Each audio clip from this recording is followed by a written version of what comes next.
Ah ouais. Donc j'ai une attache pour nos voisins romains. On appelle ça l'escroquerie, c'est mon métier. Je suis en bonne compagnie avec ça. Non, mais... Je suis Comore, vendeur de drogue. Philippe Morax qui arrive dans votre grève. C'est ce... Ça va donner de la peine. Presque me faire oublier qu'il est 7h.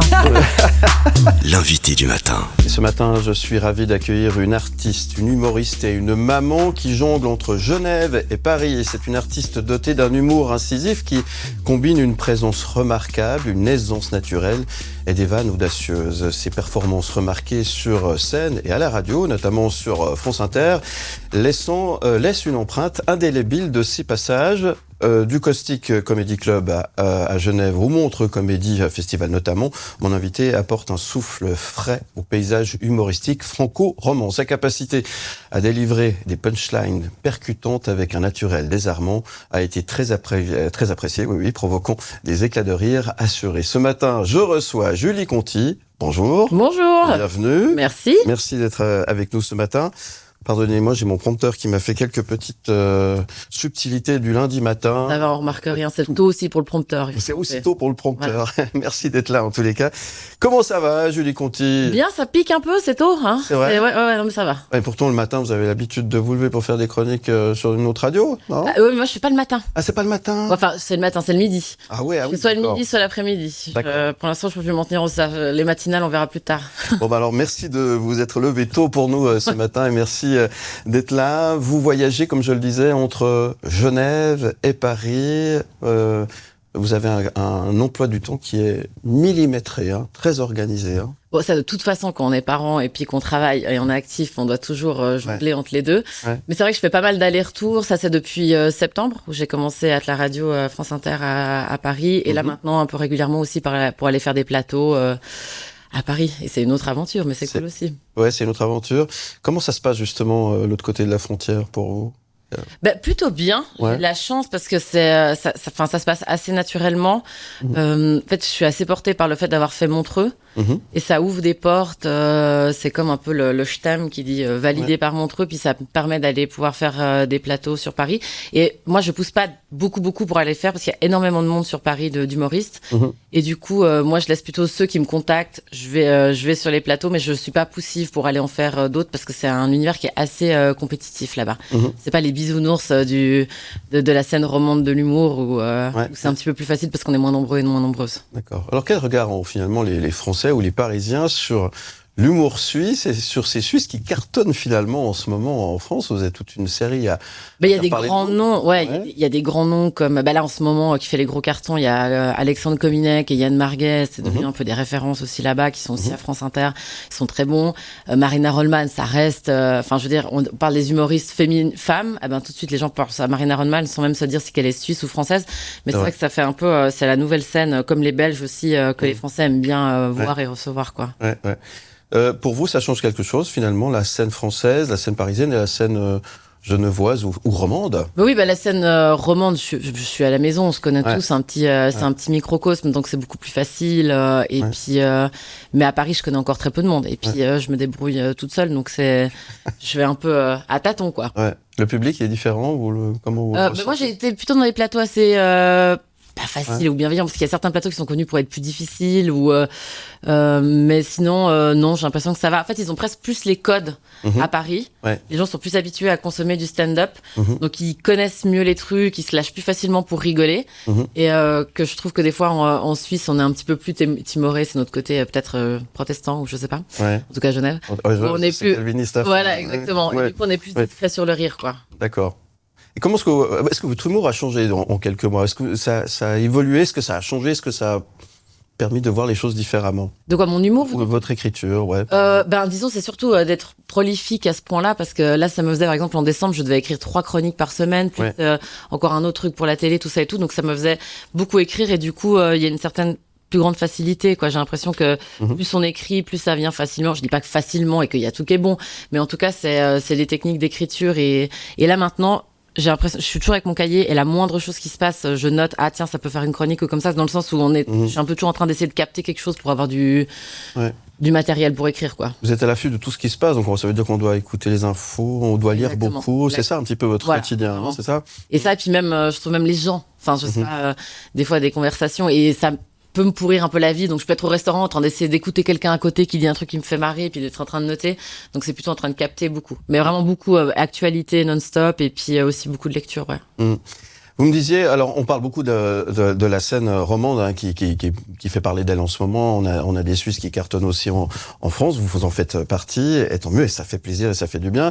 Vous me disiez hors antenne qu'il y avait un bon état d'esprit entre vous. Vous êtes très bienveillant hein, finalement entre toute cette équipe. Il n'y a pas vraiment une concurrence par la force des choses, mais ça se passe bien. Oui, en tout cas en Romandie, moi je trouve que, enfin c'est quelque chose que je ressens moi beaucoup. J'ai vraiment l'impression d'être avec des collègues. Et j'ai l'impression pas tellement une forme de compétition, plutôt j'ai l'impression qu'on essaie de se donner des coups de main. S'il y en a un qui voit un plan, il essaie de proposer à l'autre et tout. Donc je trouve ça plutôt cool. Et même je le vois quand certains humoristes français viennent jouer ici en Romandie, ils le disent aussi. Ils disent c'est vraiment sympa l'ambiance chez vous. Et ouais c'est vraiment c'est une sorte de collaboration qu'on fait. Je trouve ça assez cool. Qu'est-ce que vous diriez à Marina Rollman si elle était en face de vous là? Et je la connais pas. C'est vrai? Non, moi j'ai commencé. Vous avez entendu parler d'elle? Ouais. Oui, bien sûr. Bah attends. Vous avez certainement envie de dire quelque chose quand même. Je sais pas, je la connais tellement pas. Enfin, disons que je connais tout ce qu'elle a fait. J'ai écouté toutes ses chroniques, vu son spectacle en live, en vidéo. Enfin, je la trouve assez incroyable. Ouais. Mais c'est peut-être merci d'avoir tracé la voie, quoi. Ah ouais. De nous avoir ouvert les portes. Elle a ouvert une porte, ouais. Ben, je trouve pour les filles dans l'humour suisse, c'est vraiment, elle a fait quelque chose de fort. Avant elle, qui s'exportait, je crois que c'est la première femme vraiment, peut-être à part Marie-Thérèse Porchet. Oui. Mais oui, bah oui, quand même. Mais à avoir ouvert les portes un peu pour qu'on puisse aller mettre un pied en dehors des frontières romandes, je crois qu'on lui doit quand même beaucoup. Oui, évidemment, c'est important. Que diriez-vous à Grégoire Führer, puisque vous avez passé quand même par le plateau du Montreux Merci Comédie. du coup de pouce. Ouais. Ben vraiment ça a déclenché des trucs. Ouais, en fait ils avaient fait un plateau découverte en extérieur, c'était il y a 2 ans en mai, où ils avaient pris quelques humoristes romans, et puis donc il y a lui qui était là, le directeur artistique aussi de Montreux, Yann, et puis ils m'ont sélectionné sur un passage de 7 minutes, et ça m'a vraiment ouvert les portes, enfin d'être diffusé sur Montreux et que ça se passe bien, parce qu'après c'est qui tout double. Il y avait plein de gens qui m'avaient dit mais ça fait pas longtemps que tu fais du stand-up, tu devrais pas aller à Montreux, c'est un peu tôt, et puis j'ai sauté le pas, et puis donc merci de cette vitrine, quoi. Enfin, moi ça m'a ouvert beaucoup de portes, quoi. Elle était avec nous vendredi dernier sur le plateau, Cynthia Cataneo, qui sera aussi sur scène à Genève au festival. Elle est le 26 avril, je crois. Voilà, exactement. Ouais. Vous connaissez? Oui, bien sûr. Bien sûr. Qu'est-ce que vous lui diriez ce matin? On va voir qui vend le plus de billets. Non, mais parce qu'on était un peu tous stressés avec le Festival Rire Genève, on a un peu peur. Bien parce sûr. Que c'est 2 semaines de spectacles, et du coup, tous les jours il y a des spectacles. On se dit, mais est-ce qu'on va réussir à remplir? C'est des grosses scènes, une belle salle. Et du coup, on se suit pas mal avec les équipes. Il y a d'autres jeunes voix encore. Il y a aussi Thibaut Agoston qui joue, Nadine Kane qui joue aussi son spectacle, qui sont tous des spectacles de qualité. Et tous ceux qui sont là à Genève, ils méritent d'être là. Donc, on va bien rigoler, ça va être sympa. Très bien. À Thomas Wiesel, qu'est-ce que vous lui diriez ce matin? Merci aussi, parce qu'il m'aide beaucoup. Ouais. Ouais, je travaille souvent mes textes avec lui. Par exemple, mon dernier Montreux, il a retravaillé avec moi. Quand j'ai des angoisses sur mes chroniques, je lui envoie, il me fait des retours. J'ai rarement vu quelqu'un d'aussi bienveillant. Vraiment une volonté de passer, de donner des coups de main. Il m'a proposé, j'ai fait des premières parties de lui devant des 1600 personnes. Enfin, il m'a beaucoup aidé. Bon, on lui fait un petit clin d'œil ce matin au passage. Voilà. Puis Thomas, je t'attends, hein, tu viens quand tu veux, je te rappelle. Et puis Ayal Marguet, qui est votre collègue finalement. Mais je le connais pas non plus. Mais vous croisez même pas dans les couloirs de France Inter. On n'est pas sur les mêmes horaires, j'ai jamais rencontré, même pas en Suisse et tout. Non, que j'ai croisé de Suisse à France Inter, c'est Alexandre Cominac, parce qu'on est sur la même émission, puis du coup on a fait plusieurs émissions ensemble. Qui vient bientôt d'ailleurs. C'est les émissions où j'ai le plus rigolé, parce que en fait c'est hyper important quand on est en plateau d'avoir des rires communicatifs, et en fait le rire d'Alexandre Cominac est juste magique. Moi je sors d'une chronique et il y a lui à côté, j'ai l'impression d'être un génie de l'humour tellement qu'il rigole fort et tout. Ok. J'adore faire les émissions avec lui. Et qu'est-ce que vous diriez à Julie Conti ce matin? Tu t'es bien débrouillée, ma grande. C'est vrai, il y a une grande fierté là. Ouais, quand même, je trouve qu'il faut quand même reconnaître. Moi-même, je me fais un petit. Non, mais parce que c'est arrivé par hasard. En fait, j'ai commencé le stand-up, j'étais enceinte de ma fille. C'est mon copain qui m'avait offert un stage, et j'avais commencé comme ça par hasard à passer 35 ans. Non, passer 30 ans, je sais plus. Et tout est arrivé un peu petit à petit, et donc je penserais jamais que je pourrais en vivre. Donc c'est cool, quoi. Faut profiter. je veux lui dire. Et là, vous êtes heureuse. Et là, ça se passe bien. Ouais, c'est super. C'est une vie trépidante, par contre. Oui, alors ça bouge beaucoup. Ouais. Ouais, on n'a pas trop de... Et puis même en termes de charge mentale, parce que le fait de devoir écrire régulièrement pour les chroniques et tout, c'est que le week-end, on pense à sa chronique de la semaine et tout. Donc c'est intense, mais c'est de la bonne fatigue. C'est bonne fatigue, c'est très bien. Ah ouais. Ça va donné de la peine. Hein. presque me faire oublier qu'il est 7h. L'invité du matin. Et là, il y en a pas mal qui sont passés sur le plateau. Je suis toujours avec Julie Conti en direct ce matin. Ça va toujours, Julie ? Oui, nickel, parfait. Merci d'être avec nous ce matin. Alors, une date à retenir, c'est le 2 mai prochain. Hein. Voilà, 2 mai exactement. prochain à Genève. Tout le monde au Théâtre Pitof pour le Festival Rire Genève pour venir voir mon spectacle. Ouais, c'est important ce spectacle. Alors, il parle de quoi ?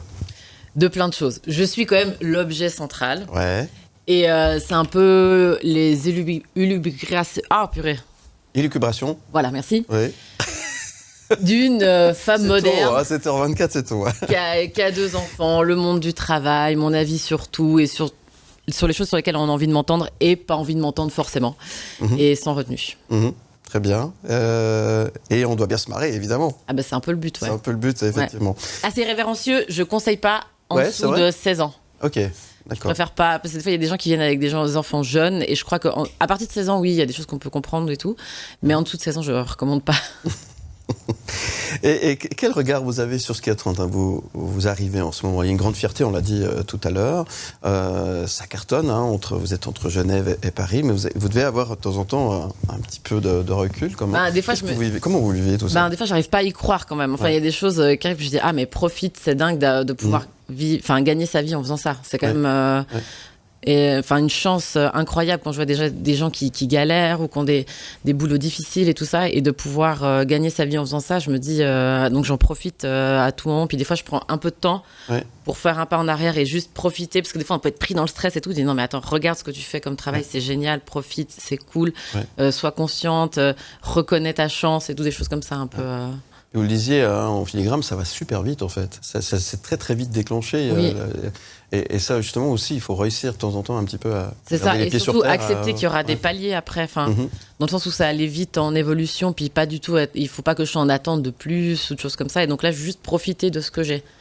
Et ça c'est un peu le truc sur lequel je fais attention, pour me dire c'est super, ça c'est bien ce qui t'arrive, réalise à quel point t'as de la chance, parce qu'on a tendance à, mais tous, j'ai l'impression, pas que quand on est artiste ou des choses comme ça, mais aussi dans n'importe quel, de dire ok, moi j'ai vraiment de la chance de mon état, ma famille va bien, j'ai un conjoint extraordinaire, des amis super, et j'ai un travail que j'adore, enfin prendre un peu du temps pour réaliser tout ça, quoi. Bon, on vous souhaite que ça dure longtemps, Ouais. et continue à nous faire rire, ça fait du bien.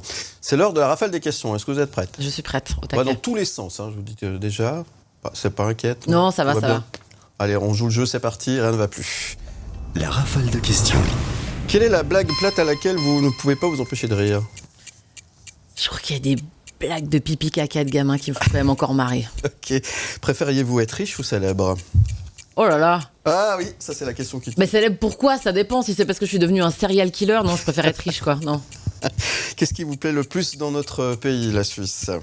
Nos paysages. Regardez-vous de temps en temps les émissions de télé-réalité ? Non. Quel serait le meilleur cadeau que vous pourriez recevoir ? Une machine pour pouvoir voyager comme je veux, où je veux, quand je veux. Que pensez-vous de ce que vous pourriez faire dans un an ? Dans un an ? Dans un an, vous ferez quoi ? Quoi, artistiquement ? Bah oui, par exemple. Allez, le rêve du rêve du rêve. Là, je suis en train d'essayer de travailler sur l'adaptation d'un scénario à partir d'un livre. Donc, d'avoir avancé sur la réalisation, ça. D'accord. Écrivez-vous dans le TGV lorsque vous êtes dans les trajets ? Oui. Est-ce une source d'inspiration pour vous ? D'écrire dans le TGV ? Ouais. Ouais, alors du coup, j'ai déjà fait des chroniques sur les enfants dans les trains et puis sur les gens qui téléphonent en disant ouais, je peux pas te parler tout de suite, j'ai pas le droit. Bah oui, raccroche alors. Oui. Bon, on est déjà arrivé au bout de la minute, ça va très très vite. Est-ce que vous avez le temps d'avoir le temps de faire ce que vous voulez ? Non, c'est vrai qu'on manque de temps. C'est vrai, hein ? Dans tout. le temps. J'ai l'impression. Et vous avez choisi une musique, La Colère, Tutti Quanti. Qu'est-ce qu'elle représente, cette chanson ? Pourquoi J'adore cette chanson, c'est une artiste genevoise que j'aime beaucoup. Et je trouve cette chanson hyper festive. Elle me rappelle l'été, je l'adore. Et La Colère, c'est une artiste que j'ai découvert maintenant il y a 4 ans. Elle est en train de préparer un nouvel album, elle est hyper brillante. Et on a beaucoup de très bons artistes musicaux en Suisse. Alors c'est pour ça que je voulais choisir aussi une artiste suisse, quoi. Qu'est-ce que vous avez envie de dire à toutes les personnes qui ne sont pas encore venues vous voir sur scène ? Oh, bah venez, on va bien se marrer, ça va être rigolo. Et des fois, il y a des mecs qui peuvent avoir peur. Ah, c'est une fille. Vraiment, j'ai un humour pour tout le monde, qui plaît à tout le monde et on apprend plein de choses. Alors venez. Vous avez ce genre de remarques, c'est vrai des fois? Ouais, non, mais après, en fait, en vrai, des fois, ça peut faire un peu. Il Ouais. y a souvent cette appréhension, c'est une fille, elle fait un humour de fille, qu'on pense qu'il y a un humour féminin, ce qui n'est pas vrai, je pense. Ouais. Mais les gars sortent en général assez conquis du spectacle, donc vous pouvez venir tranquillement. Est-ce que vous avez passé un bon moment? C'était génial. Est-ce que vous reviendrez me voir? Oui, maintenant que je sais quel bus prendre et où le prendre, bah, je serai à l'heure en plus, ça sera super. Sacré bus, décidément. Qu'est-ce qu'on peut vous souhaiter, Julie Conti, aujourd'hui? Qu'il y ait beaucoup de monde le 2 mai au spectacle et que ça se passe bien, qu'on passe un bon moment tous ensemble. Le 2 mai, ça se passe au Théâtre Pitoef. Exactement. Soyez nombreux pour aller applaudir, apprécier Julie Conti sur scène. Et allez découvrir, il y a d'autres spectacles aussi super au Festival Rire Genève, donc il y a plein de mes collègues aussi qui sont là-bas, il faut aller.